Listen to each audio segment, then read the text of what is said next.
Section 5.4 is all about stoichiometry using gas laws.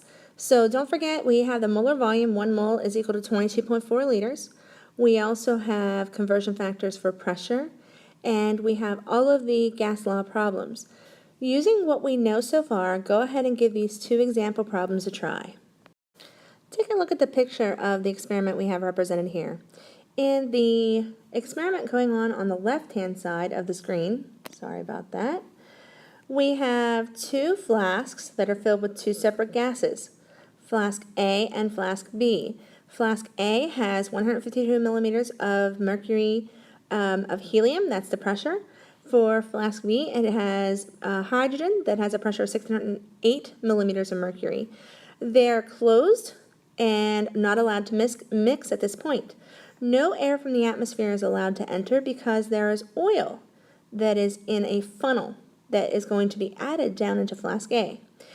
After the mixing, the oil goes into the funnel and is pushing the gas, the helium that was in flask A, over to flask B. And now flask B contains both of the helium and hydrogen gases. So the final pressure is equal to the pressure of the helium plus the pressure of the hydrogen.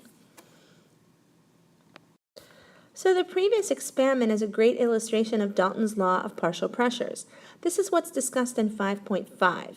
The sum of all the pressures of all the different gases in a mixture equals the total pressure of the mixture. This is probably one of the easiest type of problems for the gas laws. You simply add up the partial pressures to get the total pressure of the system. Another way to discuss gas mixtures are in terms of mole fractions. The mole fraction is equal to the partial mole or moles of an individual gas divided by the total number of moles of the gas in the flask. Try this problem where you need to calculate the partial pressure and the mole fractions of gases.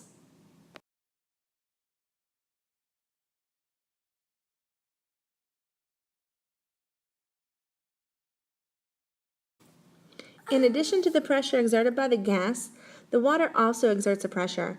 This chart shows the pressure exerted by water at different temperatures. This information is given in most problems. In order to calculate the pressure exerted by the gas collected over water, we must subtract the water vapor pressure from it. Try this sample problem. And then that will be the end of sections 5.4 and 5.5. Please make sure to review these in your book and prepare any questions that you have for tomorrow.